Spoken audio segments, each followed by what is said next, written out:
Okay, now we come to the English arrive. The English, they started their exploration around the same time as Spanish. Remember, Christopher Columbus comes over in 1492, and here we have the first English explorer, John Cabot, who was another Italian that could not get in with Spain like Christopher Columbus, so he went to England to try to get across, and he came over and found Newfoundland, Newfound land, right down here.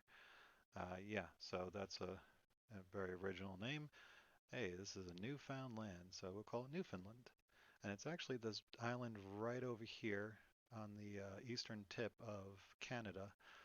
And that's why the English do have some Canadian lands. And then over 100 years later, we have Hudson coming through. And one of the reasons why we have such a big gap is that the Spanish are going to get a lot of gold coming out from Mexico and South America and bring it back to Spain.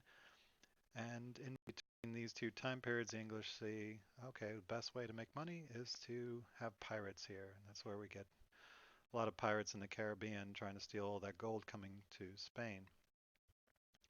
But then, around this time, just before Hudson comes over, of course, we have Jamestown gets going in 1607.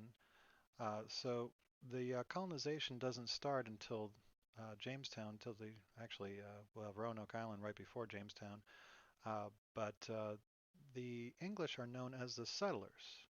Remember, we have the conquistadors, the conquerors of the Spanish, but the English are going to be known as the settlers, and there's a really good reason behind it, and that's because in England there was a lot of political unrest, and so to get rid of some people that they thought would be a problem, or maybe people just wanted to get away from the government mistreating them, they would have an incentive to come over to New World where they would be left alone. This is one of the reasons why America has certain um, beliefs, such as freedom of religion, and also government is not all powerful. It's the people that should be calling the shots because they would come over and set up their own governments, as we'll see in Chapter 4.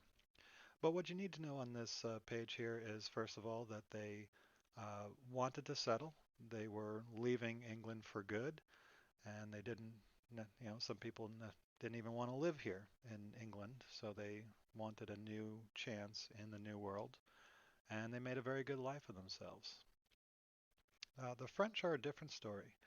Uh, I guess in France it was much nicer to live. People didn't want to leave France, so they had no interest in leaving permanently, at least not in the numbers that the English. The English, there were a lot more people that wanted to come to America and start a new life because of the political, religious unrest.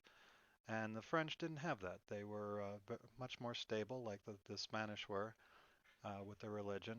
And so only the people that wanted to come over were adventurers, people wanted to make money. And so they would have a very good relationship with the American Indians. The American Indians would have beaver pelts, which were very, very valuable. It wasn't gold, but even think about when the colonization first started, the Europeans, the Western Europeans, were looking for trade routes to Asia. And now they find trade routes to the west with the American Indians. And they would take these beaver pelts and turn them into hats. The fur was of high quality for some, you know, the the fur was thicker, nicer. So when they bring it back to France, they could sell it for quite a bit of money.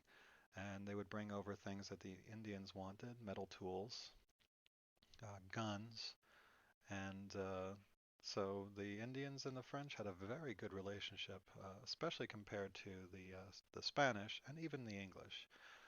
As you know, the English also wanted to trade, but since they were settling, they were kind of pushing the Indians more and more off their land, and the Indians started not liking that, so they had built-in conflict, whereas the French didn't.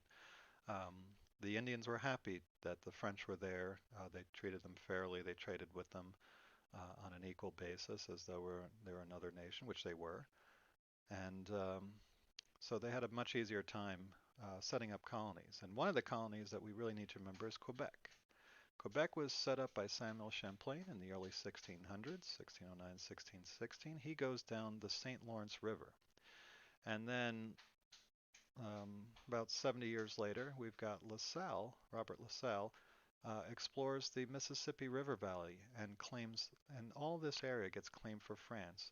This part of Canada, and then this part of what is now the United States, right here by the Mississippi.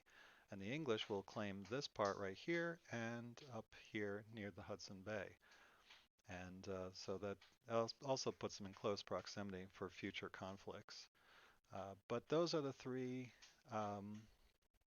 three uh, explorers: Cabot for the English that we need to remember, Samuel de Champlain, and Robert La Salle for the French.